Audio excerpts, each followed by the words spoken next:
Hello, everyone, and welcome to the first edition of our Career Advancements Workshops. I'm Ignacio, co-founder of Bondex, the leading Web3 professional network.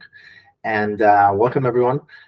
These sessions are meant to help out, our talented users to get, the best possible chances to advance their career and get the opportunities that they want. And without further ado, I'm going to be covering a generic resume building that really stands out, the best strategies to do so. And, I'm going to be going over a template, which we'll be sharing access to on the whole notes, as well as a script of everything we've covered here. Without further ado, how to write a stellar resume that stands out. So the initial crucial step in crafting an exceptional resume is to establish a professional structure tailored to your unique background, experience, and the job that you're applying for. So it's not one size fits all. You need to be basically able to structure it depending on what you want and look at the other resumes within, that industry. And since every applicant and job opportunity is different, each resume must incorporate essential sections that captivate and hold the reader's attention seamlessly. A recruiter, whether it's internal in an agency or part of the HR department or company, or a recruiter, they have a few seconds that they look at each resume in a big pile of candidates. So you need to be able to hold their attention and captivate their attention, and from there hold it and get that follow-up and stand out from the crowd, right? So the first section that you see here, essentially is your contact information and who you are and your name, right? It's positioned at the top center. This section should include your full name, reliable contact phone number, city, state, zip code, without giving the full kind of mailing address. It should also contain your professional email and any links to any professional networks or profiles that you may have, including your Bondex profile, of course. It's meant to easily enable them to communicate with you. Then the second section, and everything should have proper dividers and good, also as well as good margins on the sides. And then we're going to go over a 3-page one today, but keep in mind that sometimes it's better to have everything into one. We'll be giving out 2 templates at the end. So the second section of your resume is the professional summary, right? And also known as your career profile. So consider this your second pitch to the employer, where you concisely convey who you are, the people that you help and you assist, and how you contribute to their needs. This is meant to be brief, but very impactful statement that showcases your value proposition to the potential employer. So here you have, it's a customer success manager. That's his career and current position. He's got over 6 years experience in those areas. So, customer service, client relationship, account management. And he talks about some of his basically best attributes. He's dependable, energetic, resourceful, and a bunch of other attributes. And then he also talks about the things that he does specifically in his skill sets, right? So in your summary, lead with a professional title that reflects either the position you seek or one closely related to it.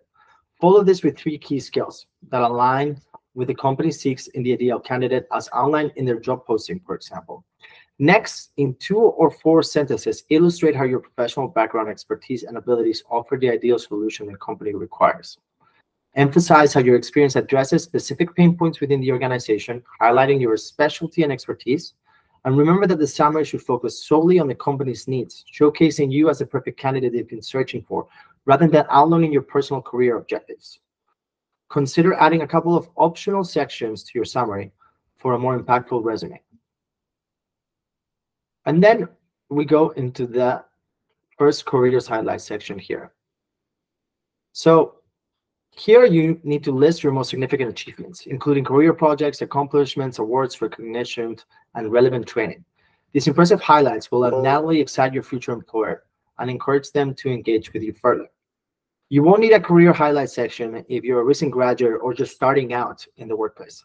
However, if you have more than 5 to 7 years of work experience, we highly recommend adding one to your resume. Again, people don't have much time, so you want to, kind of get to the highlights, and then once you have their attention, they're going to go over the entire resume. So you want to put everything up front that really gets you the best chance to captivate their attention. Then we're going to go to the core competency right here. So the core competency section is another optional section that can impress your future employer and improve your chances of passing the applicant tracking systems.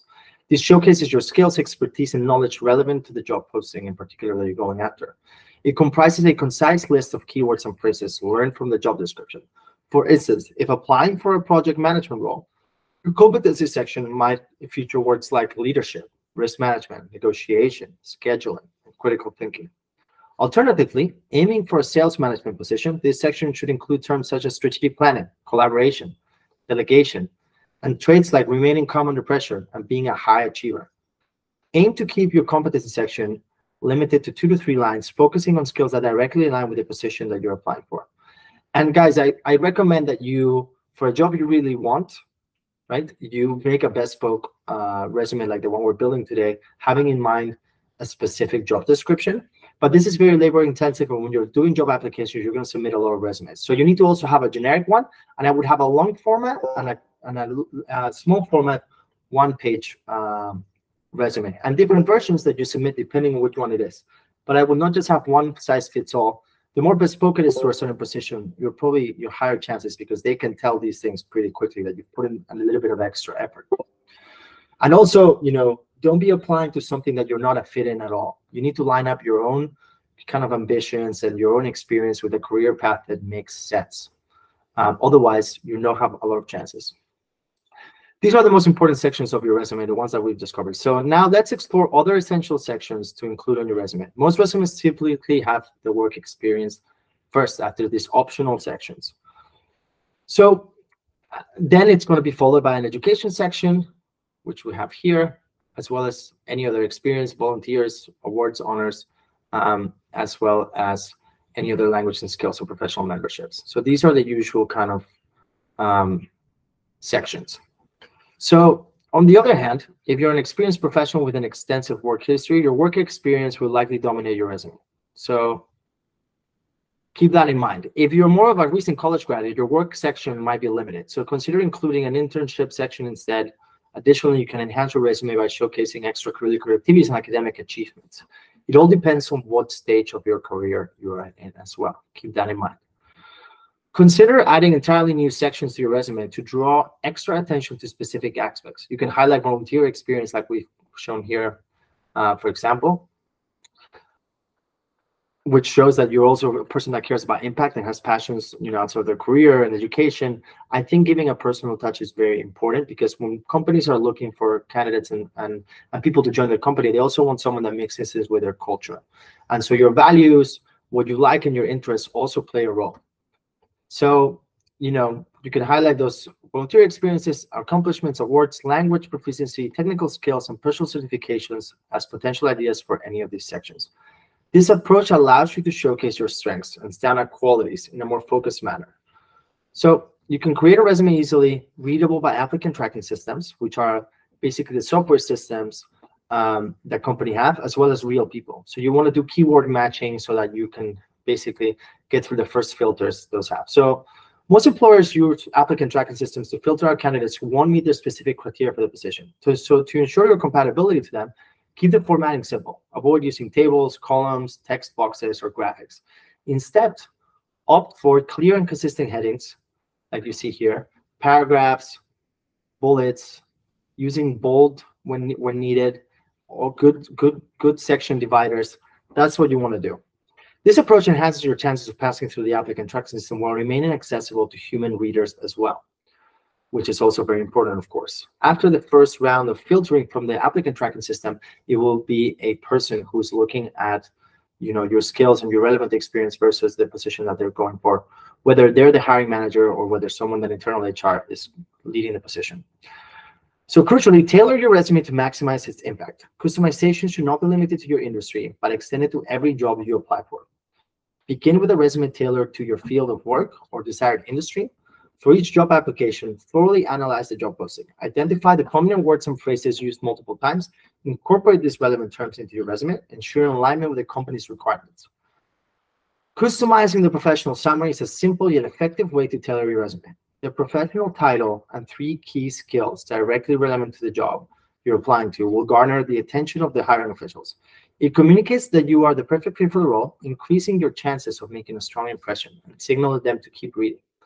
A standard resume also has results-driven achievement statements that are quantifiable.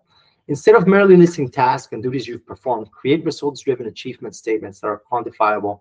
Anytime that you can show that you increased or generated value, decreased expenses, or cut costs, made a client or customer happy, led a team victory, or even increased productivity, then you should do it.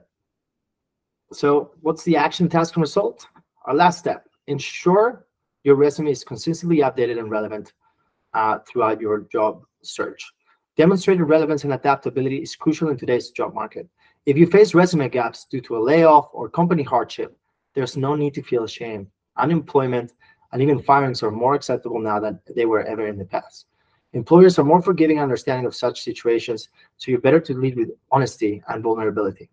To address these gaps, showcase your proactive efforts during those challenging times. Show that you're resilient. Highlight any part-time or temporary work you took on, whether it's Upwork or another freelancer marketplace, volunteers or contract gigs, or online courses you've undertaken to keep your skills sharp and up to date. These activities demonstrate your commitment, self-motivation, and adaptability, assuring hiring officials and recruiters that you continue to progress and evolve in your field. And thank you very much for joining this first session. And I hope this was useful to everyone. We will have a full transcript in the bottom, as well as some links to this template. And I hope everyone this found you useful and you use it to apply to jobs on the Bondex platform. Thank you very much.